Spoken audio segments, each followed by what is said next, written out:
नमस्कार। राजस्थान के गांव में कहानी सुनाने को बात कहना भी कहते हैं। आज हम बात कहने पर अभिषेक जी के विचारों को समझने का प्रयास करेंगे। अभिषेक जी ने दिल्ली में एनएसडी के TIE यानी थिएटर इन एजुकेशन में लगभग 10 वर्ष काम किया है।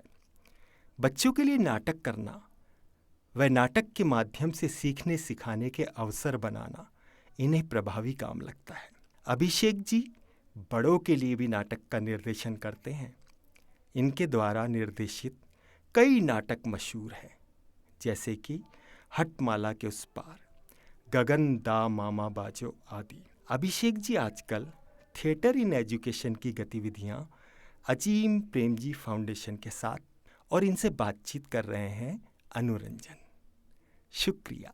तो चलिए शुरू करते हैं। कहानियां सुनने सुनाने की परंपरा लगातार कम होती नजर आती है। आजकल शहरों में ही नहीं, गांवों में भी कहानियां सुनना सुनाना बंद सा हो गया है। दुनिया के हर समाज में, हर एक भाषा में हजारों कहानियों का भंडार है, पर आज इन कहानियों को कोई नहीं सुनाता है, सब चुप है। तो बच्चों को बहुत सारी कहानियां सुनाई हैं। आपको क्या लगता है कि आज भी प्री स्कूल व प्राइमरी स्कूल की उम्र के बच्चों को घर में कहानियां सुनानी चाहिए, या नहीं भी सुनाएंगे तो कोई खास फर्क नहीं पड़ेगा? मुझे लगता है कि प्री प्राइमरी और प्राइमरी स्कूल के बच्चों को और कहानी से उनके संबंधों को थोड़ा सा हमको समझना चाहिए। और जहाँ तक मेरी अपनी राय है, मुझे लगता है कि कहानियाँ बच्चों के जीवन में ठीक उसी तरह से काम करती हैं जैसे मछलियों के जीवन में पानी काम करता है। तो ये उनके लिए एक तरह से एक ऐसा तत्व है जो उन्हें जीवित रहने में मदद करता है। अब जीवित रहने के कई सारे मतलब हम निकाल सकते हैं। जीवित रहने का मतलब होता है कि अपने जगत के विस्तार के संदर्भ में हम देख सकते हैं, और अपने आप से इस समाज, अपने परिवेश से जुड़ाव के संदर्भ में भी हम इसको देख सकते हैं, जीवित रहने को। तो कहानियाँ बच्चों के संसार को एक विस्तार देती है, और कोई दूसरा माध्यम ऐसा समझ में नहीं आता कि जो बहुत ही सहजता के साथ बच्चों के आंतरिक जगत को बाहरी जगत के साथ मिलाने के लिए पुल के रूप में काम करती हैं। तो मुझे लगता है कि कहानियाँ बहुत महत्वपूर्ण है और बच्चों को कहानियाँ सुनाई जानी चाहिए। इस पर किसी तरह का कोई ना जैसा जवाब हो ही नहीं सकता। ये बिल्कुल मुझे लगता है कि अगर ऐसा होता है कि बच्चों को कहानियाँ नहीं सुनाई जा रही हैं या कहानियाँ नहीं सुनाई जाती हैं, हम कहीं ना कहीं बच्चों को पंगु बना रहे हैं। जब मैं ये कहता हूँ तो उनके विकास के जितने भी आयाम हैं, उनमें से किसी आयाम को, किन्हीं आयामों को हम छू ही नहीं पा रहे हैं। कहानियाँ बच्चों के विकास के तमाम आयामों को छूती हैं, चाहे वो उनके भावनात्मक आयाम हो, चाहे उनके बौद्धिक आयाम हो, चाहे उनके व्यवहारिक आयाम हो, जो सामाजिक व्यवहार से जुड़े हुए आयाम हो। ये सभी आयामों को कहानियाँ छूती हैं, और कहानियाँ बच्चों के जीवन का एक अनिवार्य हिस्सा है, होनी चाहिए, ठीक वैसे ही जैसे मछलियों के जीवन में पानी होता है। आप लगातार समय समय पर बच्चों को कहानियां सुनाते रहे। कहानी सुनाने की इस प्रक्रिया से बच्चों पर क्या प्रभाव पड़ता है? तो जैसे पहले सवाल के जवाब में भी मैंने कहा कि कहानियाँ बच्चों के अनुभवों को विस्तार देती हैं। तो लगातार हमें अपने जीवन में बहुत कुछ अनुभव होता रहता है। हमारे आसपास के वातावरण से हम बहुत कुछ ग्रहण कर रहे होते हैं। हम भौतिक वातावरण से भी ग्रहण कर रहे होते हैं, हम सांस्कृतिक वातावरण से भी ग्रहण कर रहे होते हैं। हमारे आसपास जो भी कुछ समाज में घट रहा है, उससे हम बहुत कुछ अर्थ बना रहे होते हैं। तो वो बहुत ही व्यक्तिनिष्ठ अर्थ होते हैं। बच्चे शुरुआत में बहुत ही छोटेपन में अपने आसपास की चीज़ों के प्रति एक जिज्ञासु भाव रखते हैं, और हर चीज़ को वो टटोलने की कोशिश करते हैं, अपनी तरफ से जांचने परखने की कोशिश करते हैं और अपने अर्थों का निर्माण करते हैं। ऐसे में कहानियाँ उनके आंतरिक अनुभव और बाहरी जगत के जो अनुभव हैं, उनके बीच में एक पुल का काम करती हैं। और कहानियों के माध्यम से बच्चे न सिर्फ आनंद प्राप्त करते हैं, बल्कि ये जो सामाजिक व्यवहार है, सामाजिक जगत है, इसकी जो पेचीदगियां हैं, इनको भी समझते हैं। और इनको समझते हुए एक न्यायसम्मत व्यवहार कैसे किया जाना चाहिए इसकी तरफ भी आगे बढ़ रहे होते हैं।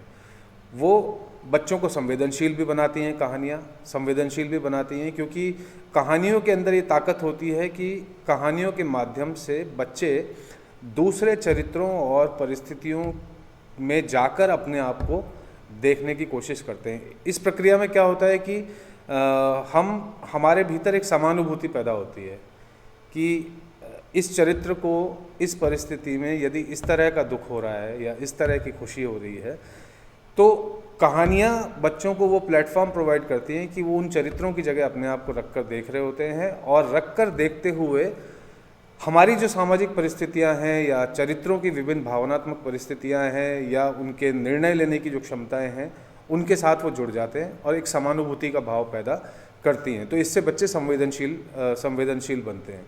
फिर अगर हम ये कहें कि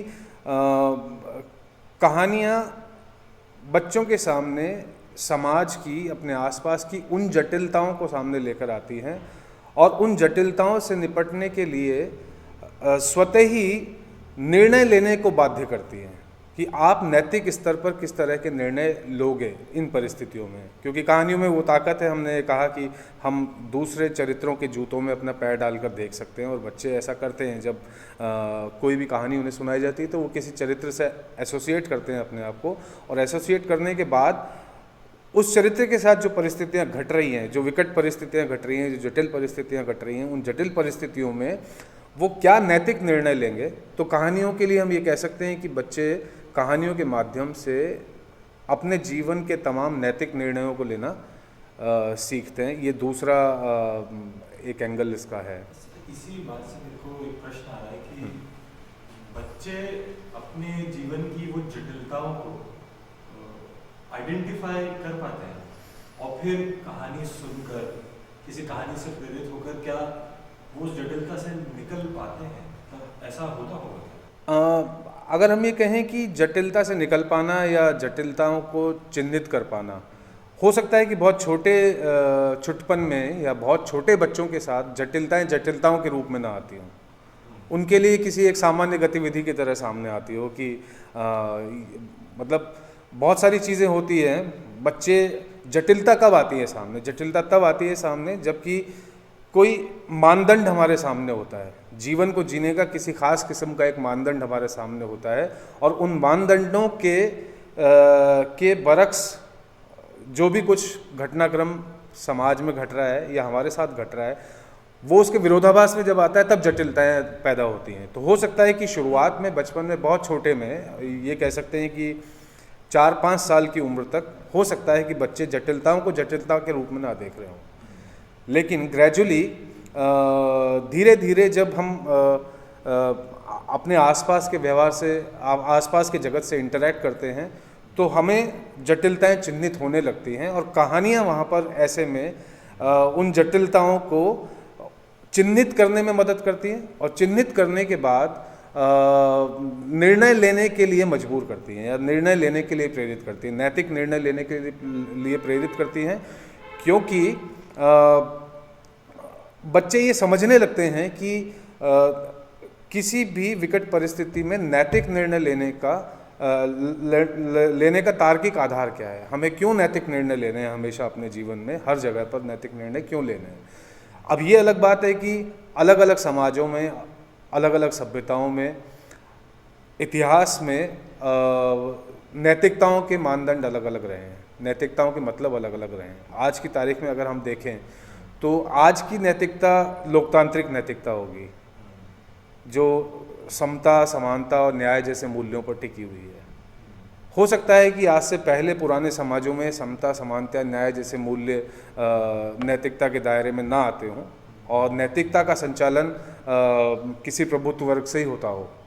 प्रभुत्व वर्गों द्वारा निर्धारित की गई जो नैतिकता है, उस नैतिकता से ही सारी चीज़ें संचालित हो रही हो, ये हो सकता है। हाँ, माना जाता है, हाँ, उससे तय होता है, उससे तय होता है। तो कहानियाँ जो बच्चों के जीवन में ये जो विरोधाभास आ रहे हैं, वो उन विरोधाभासों को सामने लाती है, उन विरोधाभासों को चिन्हित करने के लिए प्रेरित करती है, और चिन्हित करने के लिए प्रेरित ही नहीं करती, बल्कि ऐसी परिस्थितियों में नैतिक निर्णय कैसे लिए जाते हैं, नैतिक निर्णय लेने के लिए भी प्रेरित करती हैं कि यदि मेरे साथ होगा तो मैं ऐसे में क्या करूँगा। सीधे सीधे यदि किसी को कहा जाए कि तुम्हें ऐसा करना है, तुम ऐसा ही करो, या तुम्हें ऐसा करना चाहिए, हम एक निर्णय सुनाने लगते हैं। लेकिन कहानी क्या होती है कि कहानी एक फिक्शनल स्पेस क्रिएट करती है। एक फिक्शनल स्पेस क्रिएट करती है तो वो कहानी एक सेफ स्पेस है। उसमें कहानी के चरित्र हैं और बच्चे हैं, और कहानी की परिस्थितियाँ हैं और बच्चे हैं। अब कहानी की परिस्थिति, कहानी के चरित्र और बच्चे आपस में एक दूसरे से मानसिक स्तर पर, भावनात्मक स्तर पर अंतःक्रिया करके, गुत्थम गुत्था करके वो उन जटिलताओं के साथ खुद ब खुद पेश आ रहे हैं या खुद ब खुद उससे लड़ाई लड़ रहे हैं। जबकि व्यावहारिक जगत में या यथार्थ जगत जिसे हम कह सकते हैं, तथाकथित यथार्थ जगत के अंदर यही रिलेशनशिप बड़ी डायरेक्टिक हो जाती है, आदेशात्मक हो जाती है बच्चों के लिए कि तुम्हें ऐसा करना चाहिए, ऐसा नहीं करना चाहिए। कहानियाँ वो एक फिक्शनल स्पेस क्रिएट करती हैं जिसमें बच्चे खुद से किसी भी समस्या को 360 डिग्री से ढूंढते हुए नैतिक निर्णय की तरफ आगे बढ़ते हैं।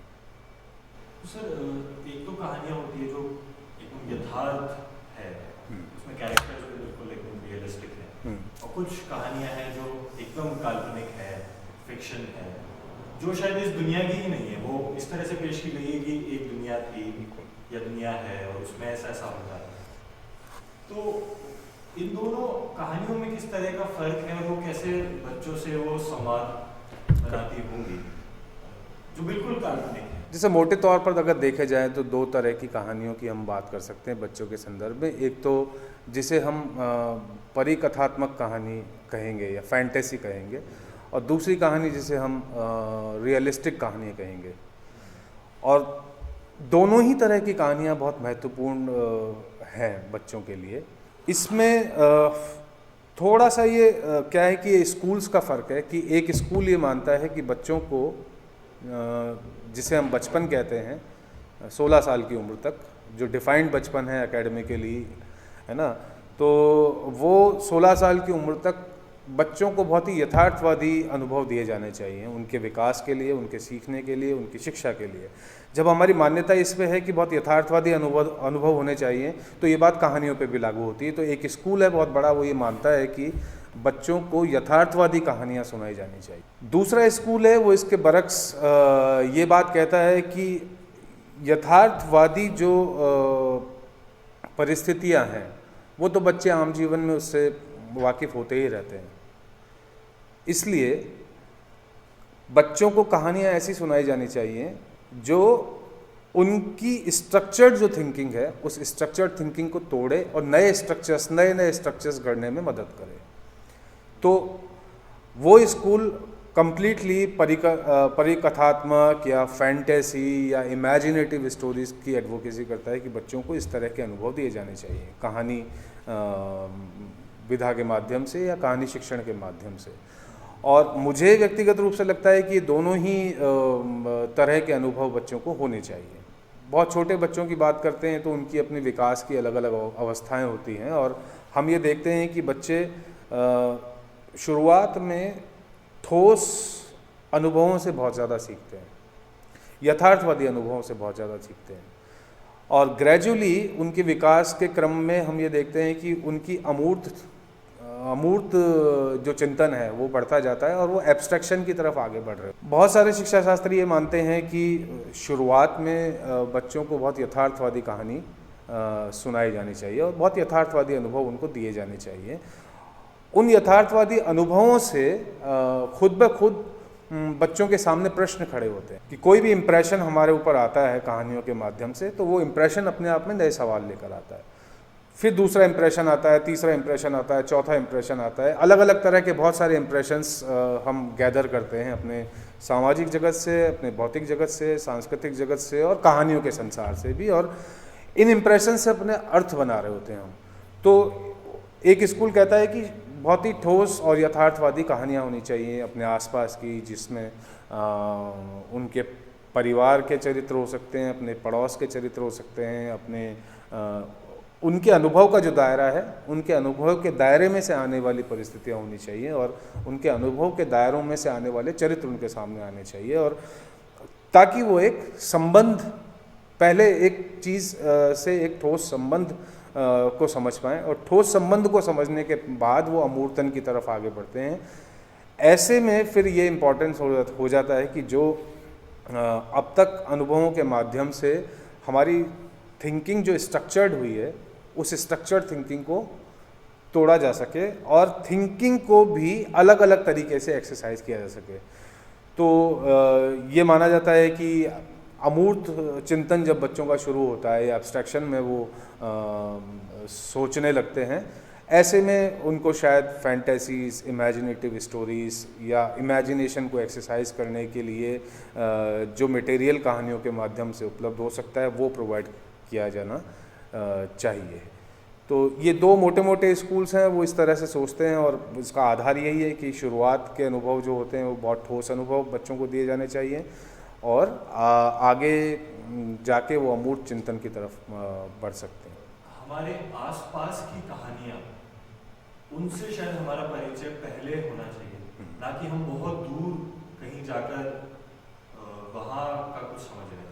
क्योंकि बच्चों के अनुभवों में आप ये देखिए ना, सीधा सा इसका एक सिद्धांत हम ये निकाल सकते हैं कि अगर मैं आपसे किसी बारे में बात कर रहा हूँ, तो जिस बारे में मैं आपसे बात कर रहा हूँ उसका आपके पास कोई अनुभव नहीं है, तो आप शायद कनेक्ट नहीं कर पाए। लेकिन मैं आपसे उस बारे में बात कर रहा हूँ जो आपके अनुभव में ऑलरेडी मौजूद है, तो शायद आप कनेक्ट कर पाएंगे। जब आप एक बार कनेक्ट कर पाएंगे मुझसे, तो फिर उस अनुभव से मैं आगे बढ़कर अपनी कल्पनाओं का निवेश करते हुए चीज़ों को आगे बढ़ा सकता हूँ, वो नए कॉन्सेप्ट्स कर सकता हूँ। तो ये मान्यता यही कहती है कि पहले शुरुआत जो है वो ऐसी कहानियों से होनी चाहिए जिसमें बच्चों के आसपास के जीवन से जिसमें जुड़ाव हो, और बच्चे अपने आप को जोड़ पाएँ, बच्चे उसमें अपना अक्स देख पाएँ कि मैं कहीं वहाँ पर मौजूद हूँ। फिर धीरे धीरे वो शायद अमूर्त। अब आप एग्जाम्पल के तौर पर देखिए कि अगर कक्षा 1 के बच्चे को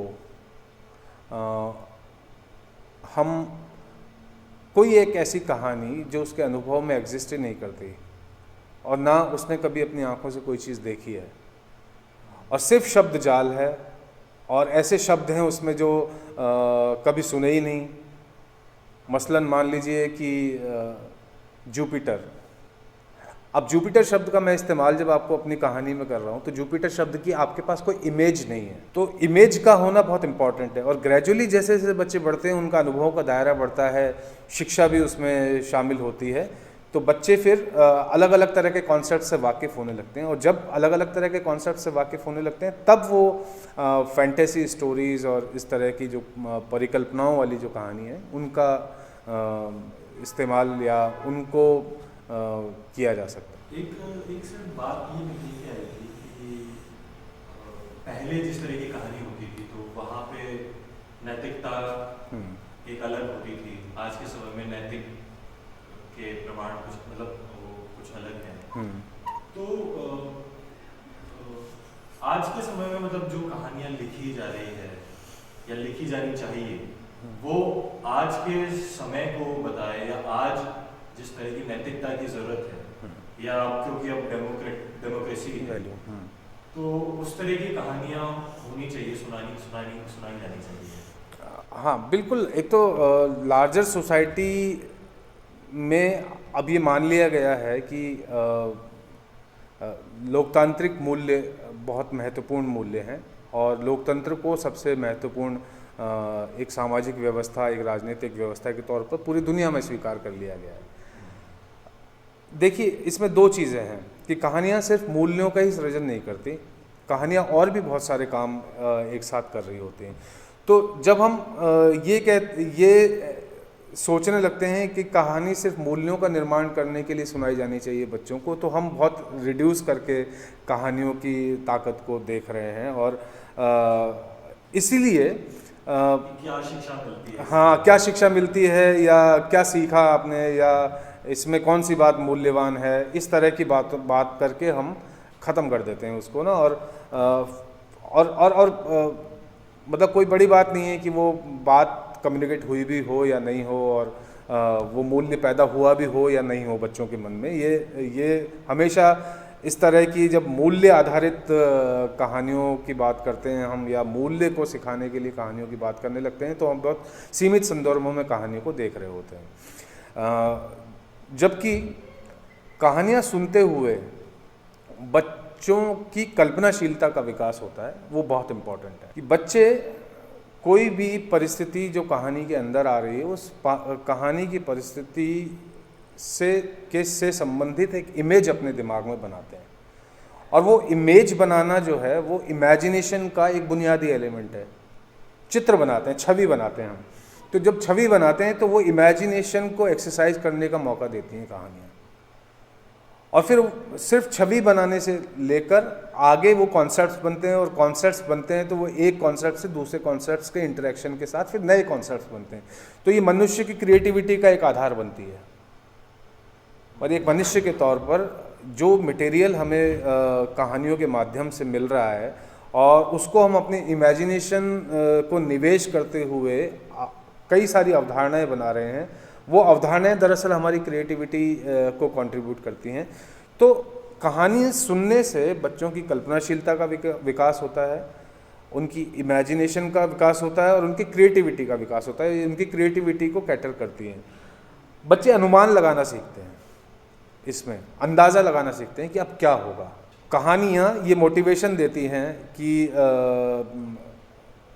एक ऐसे स्पेसेस क्रिएट करती हैं जिसमें बच्चों को निश्चित रूप से अनुमान लगाना पड़ता है, अंदाजे लगाने पड़ते हैं कि अच्छा ये ऐसा हुआ है, इसलिए ये ऐसा हुआ होगा। तो आप ये सकते हैं कि अनुमान लगाने से उनके तार्किक चिंतन को भी, जो लॉजिकल थिंकिंग है, लॉजिकल थिंकिंग को भी एक एक्सरसाइज करने का मौका उनको मिलता है। फिर अनेक ऐसे शब्द, अनेक ऐसे वाक्य, अनेक ऐसी अवधारणाएं जो बच्चों के अनुभवों में पहले से नहीं होती। कहानियों के ज़रिए वो नए शब्द, वो नए वाक्य, वो नई अवधारणाएं कहानियों के माध्यम से क्रिएट होती हैं, जो उनके अनुभव पर, मतलब अनुभव के साथ उनका एक रिश्ता बनता है। और ये नए शब्द भंडार का विकास या नए वोकेबुलरी का डेवलपमेंट उनके कहानियों के माध्यम से बच्चों का होता है। कहानियाँ दरअसल किसी एक संदर्भ में होती हैं, और संदर्भ के साथ वो शब्द आते हैं। तो संदर्भ के साथ जब शब्द आते हैं तो हम उसे मीनिंग के साथ समझ पाते हैं, अर्थपूर्ण तरीके से समझ पाते हैं। तो ये हमारे भाषा को भी कंट्रीब्यूट कर रही होती है कि हमारी भाषाओं का विकास इससे होता है। और सबसे बड़ी बात, सबसे इम्पॉर्टेंट बात यही है कहानियों के संदर्भ में कि कहानियों से बच्चे लंबे समय तक किसी एक चीज़ पर ध्यान देना सीखते हैं। एकाग्रता के साथ सुनना, अटेंशन बनाना, कंसंट्रेट कर पाना। बचपन में ये हमारा जिस्म हमारे कंट्रोल में नहीं होता, हमारी भावनाएं हमारे कंट्रोल में नहीं होती, हमारे विचार हमारे कंट्रोल में नहीं होते, विचार कभी भी कंट्रोल में नहीं होते, हमारी भावनाएं कभी भी कंट्रोल में नहीं होते। लेकिन एक सामाजिक जीवन जीने के लिए हमको चीज़ों को एक अनुशासन में लाना पड़ता है। मैं नियंत्रण नहीं कह रहा, अनुशासन में लाना पड़ता है, और स्व अनुशासन की तरफ हमें आगे बढ़ना होता है। तो कहानियाँ जो है दरअसल स्व अनुशासन का जो पहला तत्व है, कंसंट्रेशन, एकाग्रता। तो सबसे पहली चीज़ की कहानी जो है बच्चों को उनकी एकाग्रता विकसित करने में मदद करती है। वो ध्यान से सुनते हैं चीज़ों को, और किसी एक एलिमेंट पर ध्यान देते हैं और उसके साथ ट्रैवल करते हैं। कोई भी कहानी जब सुनाई जाती है तो कोई चरित्र आता है, कोई परिस्थिति आती है। मसलन खरगोश और शेर वाली कहानी को अगर लें, तो शेर ने इतना आतंक मचा रखा है कि उसको हर रोज़ एक जानवर चाहिए। सबका एक एक दिन नंबर आ रहा है और सब मारे जा रहे हैं, लेकिन एक दिन खरगोश को आना है।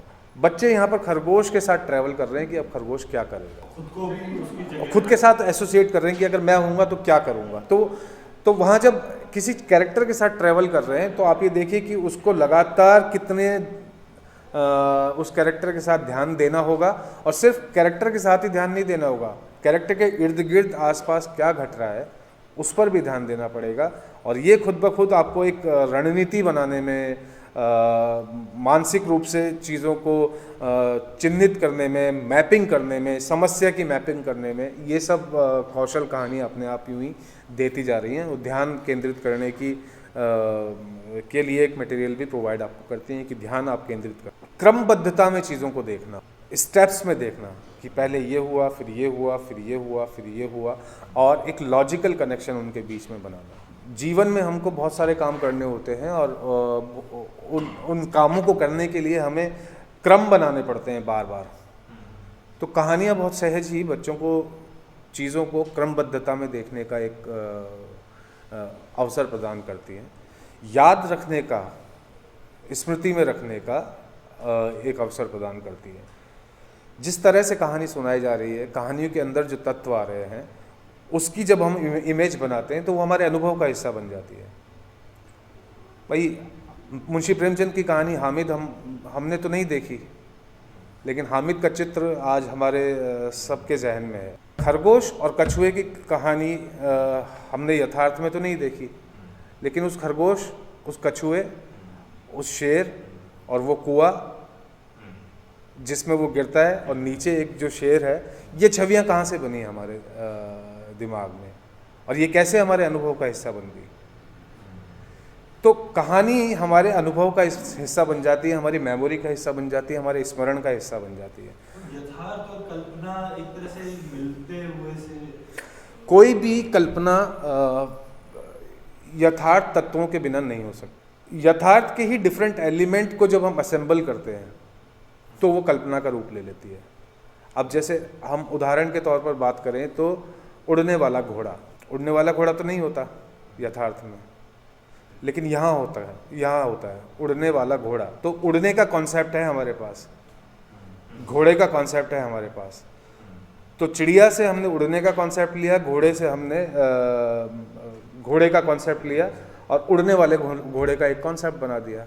और कौन जाने कि ये जो उड़ने का आइडिया है, इसी से वायुयान का आविष्कार किया हमने, प्लेन का आविष्कार किया। तो इमेजिनेशन लगातार नई नई अवधारणाओं के साथ मिलकर अपने स्वरूप बदलती है। कॉन्क्रीट से शुरू होती है, यानी कि ठोस अनुभवों से शुरू होती है, अमूर्तन की तरफ जाती है और अमूर्तन से फिर ये ठोस रूप में आती है। और इसका एक रेसिप्रोकल रिलेशनशिप है, सर्कुलर रिलेशनशिप है कि ठोस अनुभव, फिर उससे अमूर्त किया हमने कुछ चीज़, सिद्धांत निकाला, उस सिद्धांत को फिर वापस से हमने ठोस जगत में अप्लाई किया, ठोस जगत से कुछ फिर एक कोई अवधारणा निकली और उस अवधारणा से फिर कोई एक नया प्रिंसिपल निकला और उस प्रिंसिपल से फिर कोई एक ठोस अवधारणा निकली और ठोस अवधारणा से फिर कोई एक, और this is what the human being does. तो ये एक तरह से सर्कुलर रिलेशनशिप है रियलिस्टिक एक्सपीरियंस का, इमेजिनेशन का और इन्वेंशंस का, और फिर वहाँ से फिर वापस अमूर्तन की तरफ से। तो हम किसी भी आविष्कार में देख सकते हैं कि लगातार जिस तरह की चीज़ें बदल जा रही हैं, ये सिर्फ हमारी अपनी इमेजिनेशन की वजह से हो रहा है।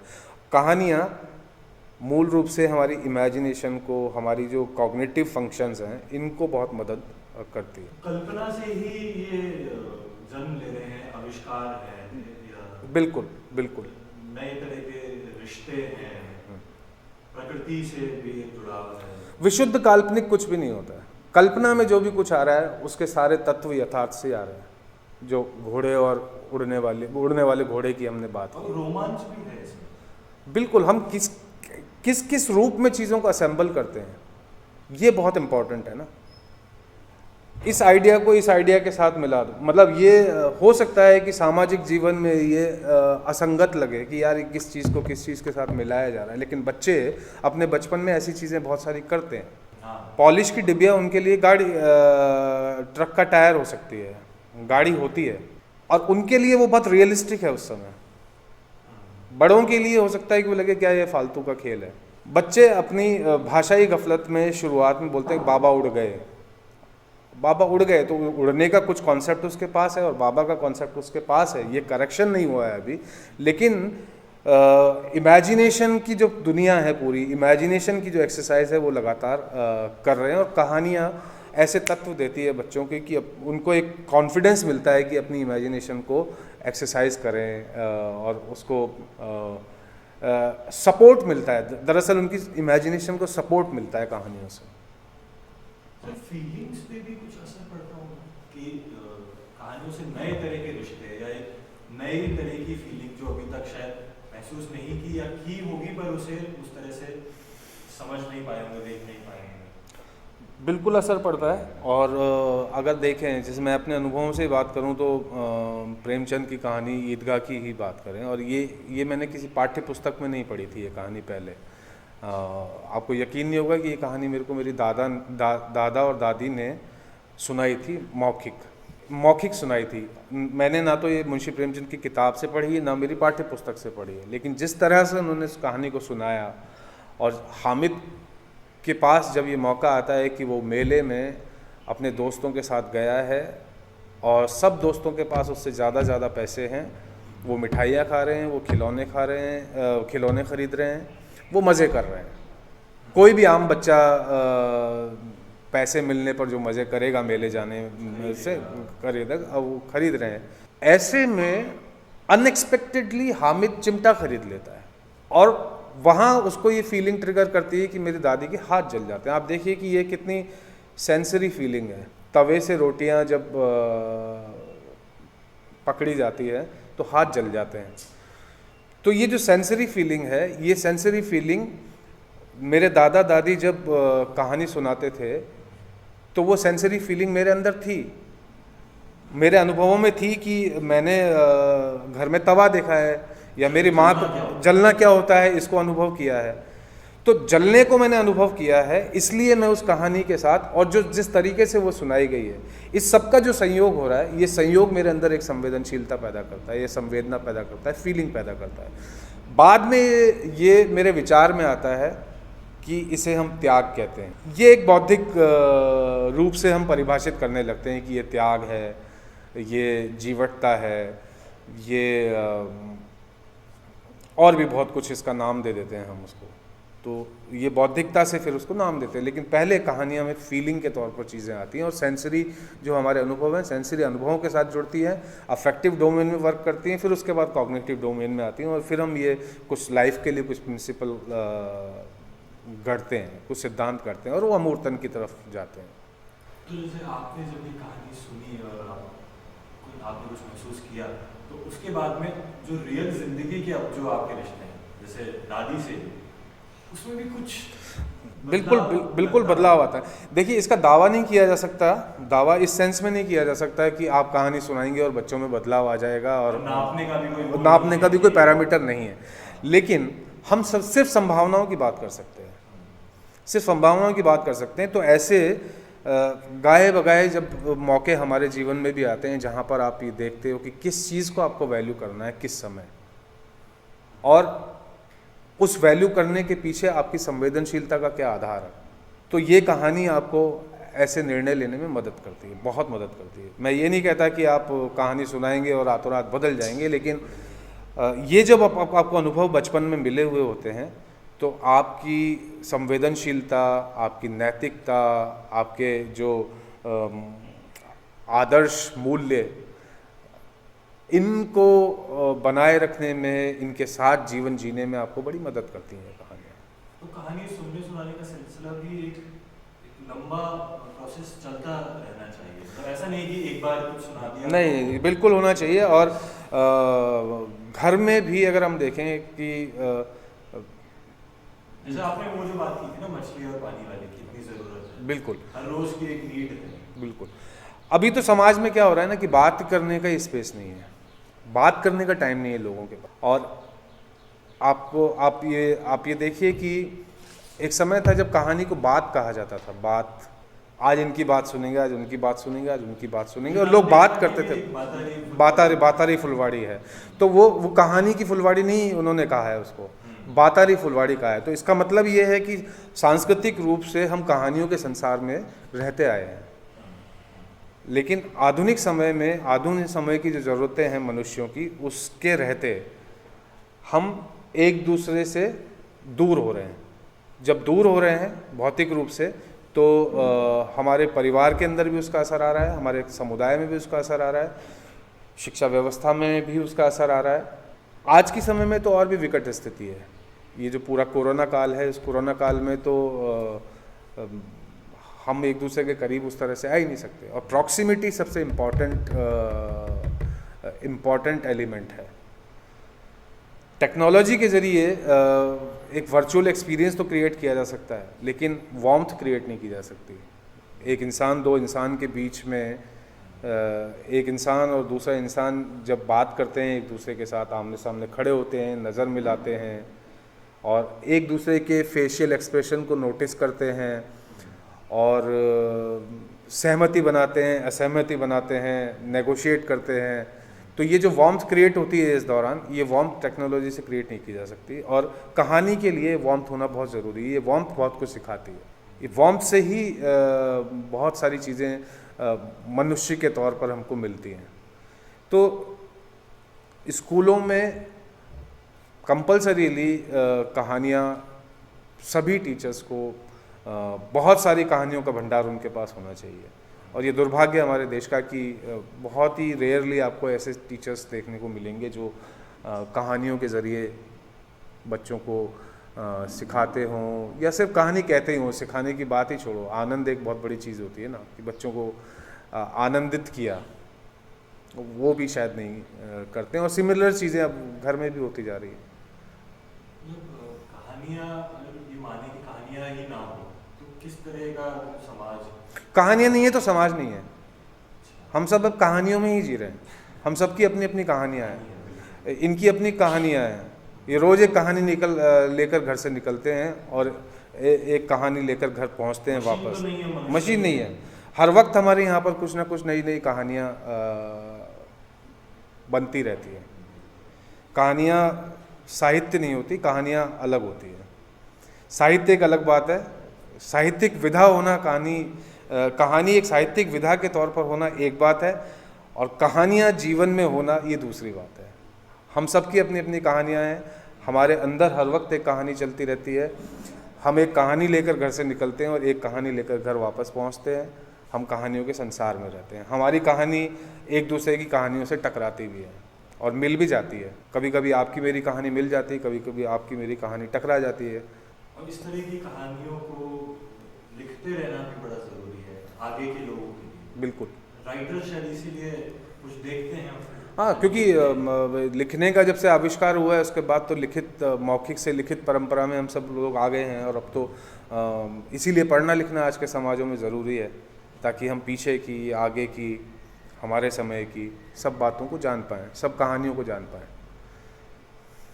तो सर, किस तरह की कहानियाँ आज के समय में बच्चों को सुनाई जानी चाहिए?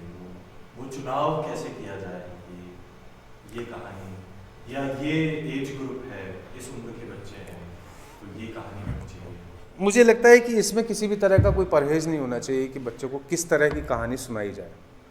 बच्चों को सभी तरह की कहानियाँ सुनाई जानी चाहिए, लेकिन इस बात का विशेष रूप से ध्यान रखा जाना चाहिए कि जो भी कहानी बच्चों को सुनाई जा रही है वो उसमें उनको अपना आईना दिखाई देता है कि नहीं देता है, वो बच्चों के सोचने विचारने से मेल खाती है कि नहीं खाती है। बच्चों का सोचने का एक तरीका होता है, हर एक उम्र में अलग अलग होता है, तो इसका मतलब है कि हर एक उम्र की कहानी अलग अलग होंगी। एक टीनेज के इश्यूज़ अलग होते हैं, एक 2-3 साल के बच्चे के इश्यूज़ अलग होंगे। तो कहानियों का चुनाव करते समय हम ये क्राइटेरिया ले सकते हैं कि बच्चे उसमें अपना अक्स देख पा रहे हैं कि नहीं देख पा रहे हैं, और बच्चों के सोचने विचारने से वो कहानी मेल खा रही है कि नहीं खा रही है।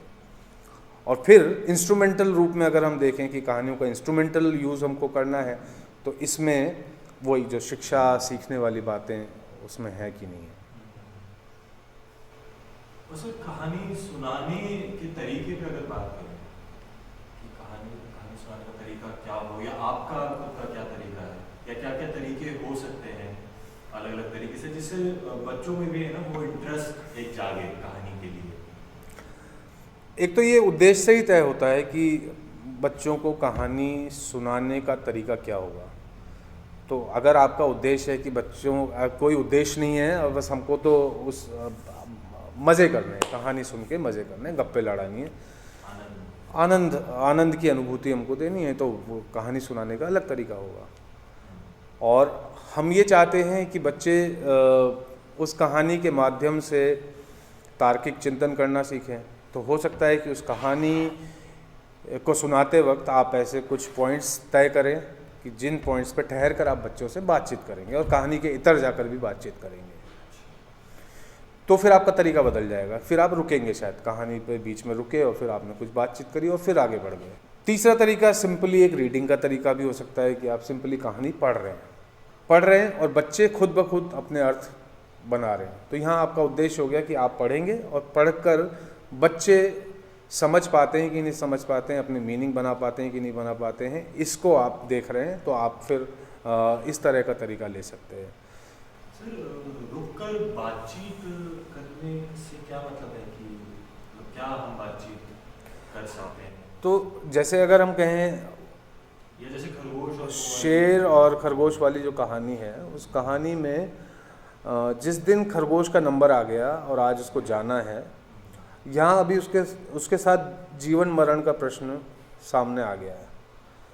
और एक तो खुद के लिए जीवन मरण का प्रश्न सामने आ गया है उसके, लेकिन उस जीवन मरण के प्रश्न में भी उसको कहीं शायद ये भी ख्याल है कि आज ही इस चक्र को टूटना चाहिए और आज ही चक्र टूटा तो सिर्फ मेरा ही भला नहीं होगा, सबका भला होगा। तो फिर वो ऐसे में ये एक ऐसा पॉइंट है जहाँ पर बच्चों से रुककर बातचीत की जा सकती है। और बातचीत में किस किस तरह की बातचीत हो सकती है? अगर आप जंगल जा रहे हैं और शेर के वहाँ पहुँचने वाले हैं, तो आपके मन में क्या चल रहा है? तो ये इतना ओपन एंडेड क्वेश्चन है, हर एक बच्चे के मन में कुछ अलग अलग चीज़ें चल रही हो सकती हैं। तो अगर 30 बच्चे हैं आपकी कहानी सुनने वाले, तो 30 बच्चों की 30 राय हो सकती हैं। 30 मन में 30 तरह की राय चल रही होंगी, 30 और कहानियाँ हैं। और पार्टिसिपेटरी बनाना चाहते हैं तो आप इसको और फिर ड्रामा के गेम्स के साथ या ड्रामा की एक्सरसाइजेस के साथ आप उसको और आगे ले जा सकते हैं कि रोल प्ले के साथ आप आगे ले जा सकते हैं, जिसमें आप कहें कि अच्छा ठीक है, ये 5 बच्चे मिलकर इनके मन में जो चल रहा है इसको थोड़ा सा खोलते हैं हम। जंगल में है, खरगोश है और वो क्या सोच रहा है, और सोचते हुए उसके मन में किस किस तरह के ख्याल आ रहे हैं, जस्ट वोकलाइज इट। या सिर्फ डिस्कस भी कर सकते हैं कि अगर आपने ऐसा सोचा तो फिर इसके रिपरकशंस क्या होंगे, आप ऐसा क्यों सोच रहे हैं, ऐसा सोचने के पीछे आपके क्या क्या आधार हैं, आप कौन सी ऐसी चीज़ चाहते हैं कि अब से ना हो, जो आपके ये फैसला लेने में आपको क्या आप शेर को पछाड़ पाएंगे, या जो तरीका आप सोच रहे हैं वो तरीका अनैतिक तो नहीं है, आप तो फिर वैसा ही काम कर रहे हैं, मतलब जैसा लगभग शेर जैसा ही काम कर रहे हैं, आप तो धोखा दे रहे हैं किसी को। आपको नहीं लगता कि कोई और तरीका हो सकता है, शेर से बात की जा सकती है, शेर को सुधारा जा सकता है। एंड कितना हम चैलेंजिंग उसको बनाते हैं उस डिस्कशन को, और स्क्रू करते ताकि हम यहाँ से एंगेज रहें बच्चे के साथ और बच्चों को एंगेज करते रहें। और ये एंगेजमेंट जो है ये बच्चों के डेवलपमेंटल एस्पेक्ट्स को टच करती है और बच्चे डेवलप होते हैं। जो अभी हम बात कर रहे थे हामिद के संदर्भ में कि वो लाइफ लॉन्ग एक्सपीरियंस बन जाती है आपकी, और वो आपकी स्मृति में हमेशा रहता है, आपके अनुभव में हमेशा रहता है, और वो वहाँ से फिर आपकी संवेदनशीलता संचालित होती है, आपके तार्किक निर्णय संचालित होते हैं, आपके नैतिक निर्णय संचालित होते हैं, आपके मूल्य क्या हैं वो कहानियों से तय होने लगते हैं। और आप कुछ तरीके के बारे में और बता रहे थे? तो पढ़ने वाले पे हम बात कर रहे थे कि पढ़ने का एक तरीका हो सकता है। फिर टीचर्स कुछ रोल लेके कहानियों के चरित्र का रोल लेकर भी कहानियाँ कहते हैं।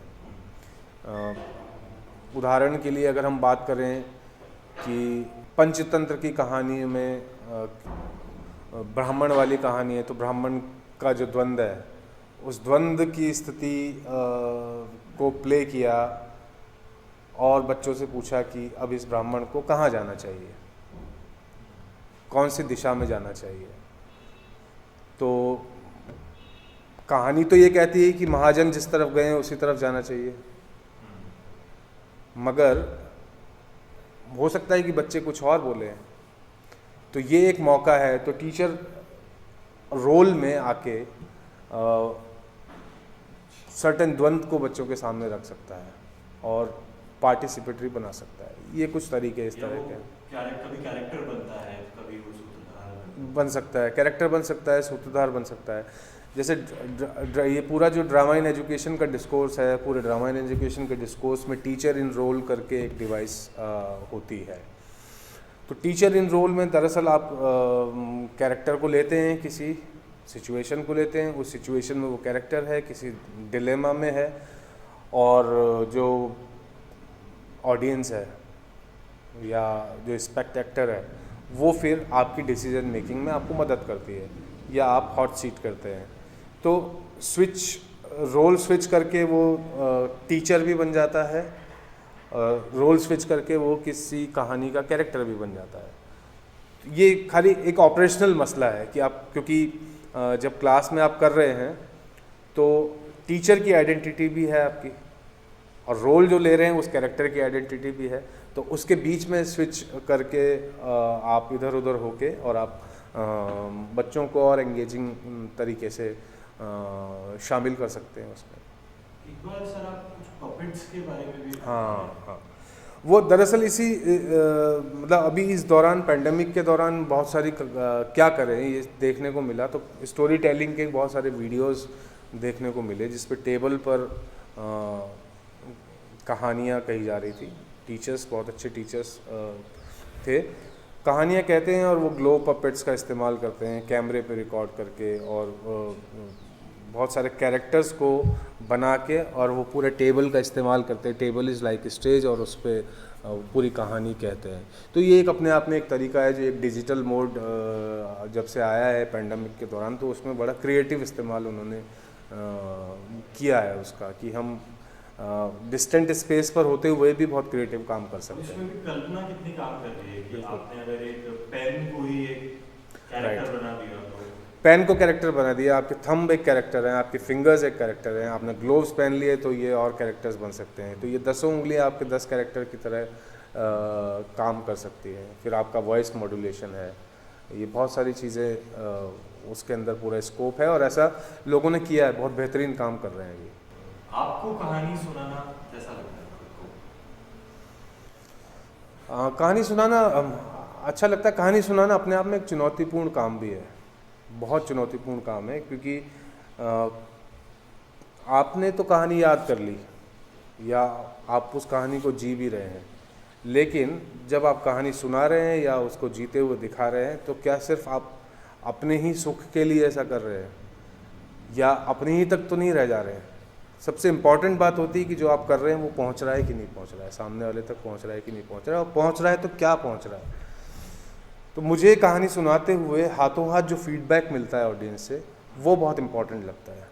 वो असल में कहानी कहने वाले की भी दिशा तय करता है, और उसके लिए एक जजमेंट भी होता है कि आपने तो पूरी मशक्क़त कर ली, पूरी पहलवानी कहानी के साथ कर ली, लेकिन बात तो कुछ पहुंची ही नहीं।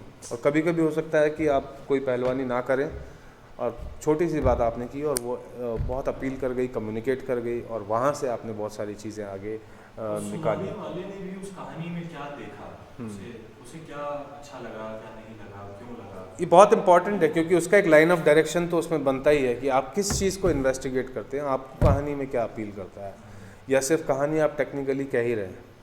टेक्निकली कहना और किसी उद्देश्य परकता के साथ कहानी को एनालिसिस करते हुए उसके किन्हीं खास बिंदुओं को, उसके इंटरप्रिटेशंस को और अनफोल्ड करना, ये एक इम्पॉर्टेंट एस्पेक्ट है कहानी स्टोरी टेलिंग का। खासकर बच्चों के संदर्भ में हम बात कर रहे हैं, तो बच्चों के संदर्भ में जब जैसे ही हम बात करते हैं तो उनका एक एजुकेशनल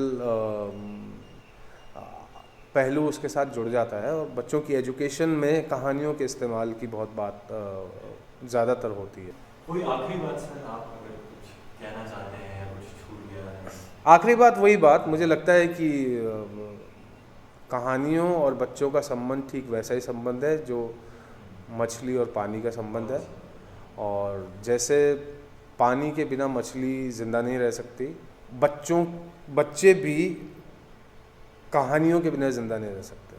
उनके मन में बहुत सारी कहानियाँ लगातार चलती रहती हैं, और एक कहानी ख़त्म होती है, दूसरी शुरू हो जाती है, और वो कहानियों के संसार में रहते हैं, खुद की गढ़ी हुई कहानियाँ।